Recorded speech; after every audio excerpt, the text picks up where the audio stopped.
A ideia que saiu de Sartre, na peça Entre Quatro Paredes, quando ele imagina pessoas numa espécie de inferno claustrofóbico e uma personagem diz que o inferno são os outros. Nós mudamos a ideia porque tanto para alguns ramos da filosofia quanto para a grande maioria da ideia budista, o inferno começa a ser gestado, como no exemplo da história da monja, começa a ser gestado por nós mesmos. O inferno é uma opção de entrar em um discurso de ódio. O inferno é uma opção de eu ceder à raiva. O inferno é uma opção de eu transformar aquilo que eu discordo em um movimento destrutivo de aniquilação do outro. Naturalmente, desarmar pela consciência, pelo exercício, pela meditação, pela sabedoria, essa bomba relógio que nosso eu, nosso narciso, nossa vaidade produz em nós. Bomba relógio que faz com que as pessoas, como eu sempre lembro, sejam capazes de perseguir um homem que cortou a sua frente. Sejam capazes de ir atrás de um carro que cortou, arriscando o carro, sua família e a si próprios, por causa de um gesto passageiro, irrelevante, mas que feriu o meu narciso. E eu entrei em um círculo de diálogo com a raiva ou descuido do outro. Como eu disse, citando a um monge que conheci em Wutaishan, na China, quando eu atiro uma brasa cheia de raiva em alguém, talvez eu atinja a pessoa com a minha palavra, que é a brasa incandescente. Mas em 100% dos casos eu queimo a minha mão. Então o problema não está apenas em ser compreensivo com os outros, não por uma caridade ou uma compaixão externa, mas por uma educação interna que coloca no meu caminho, como me ensinou um religioso jainista na Índia, que coloca no meu caminho pessoas difíceis para que eu queime karma. E algumas pessoas queimam karma em 3º grau, rapidamente e com intensidade. Toda vez que alguém me enfrenta, toda vez que alguém discorda de mim, ela está sugerindo que eu saia da minha zona de conforto. Está sugerindo que minha vaidade não me domine. Está mostrando que eu sou limitado em relação ao universo. Está me convidando a crescer.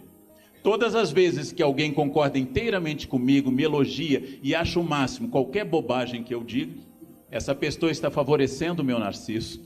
Ela está favorecendo o meu eu. Está impedindo que eu cresça. Então, qual o limite disso? A monja disse, eu concordo inteiramente, o limite disso é a ética e a lei. Agora eu vou dar um conselho que foi dado pela minha avó camponesa alemã. Nunca toquem tambor para maluco dançar. Nunca toquem tambor para maluco dançar. Nunca. Não deem corda. Concordem imediatamente, em primeiro lugar, porque é inútil.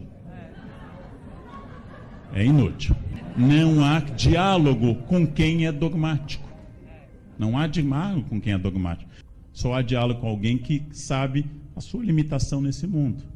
Que aquilo que eu faço no mundo, sendo o que eu for, é irrelevante em relação ao total do universo. Mas só diz relevância a mim.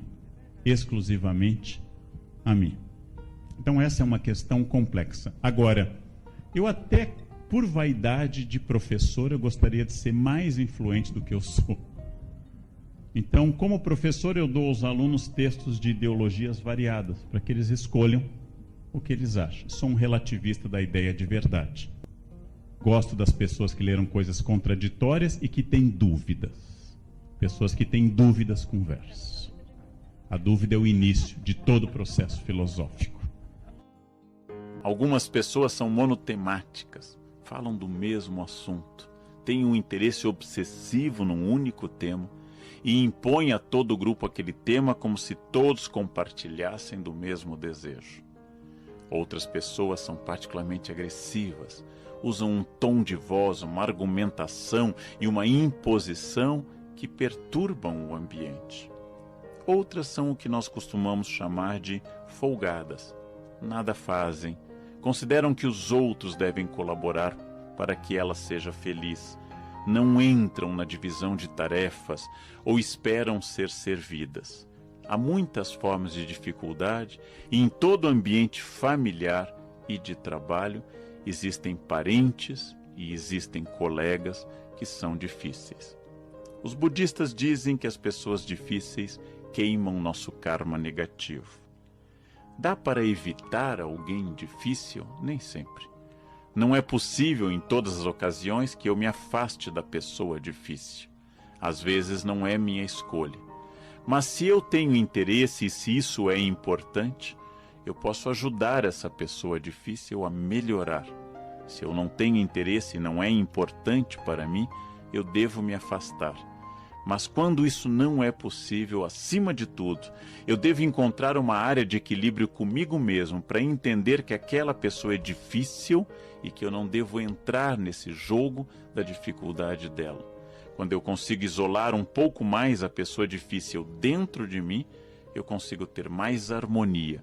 E se eu não posso evitar o contato, pelo menos eu evito o dano e a raiva de conviver com uma pessoa difícil.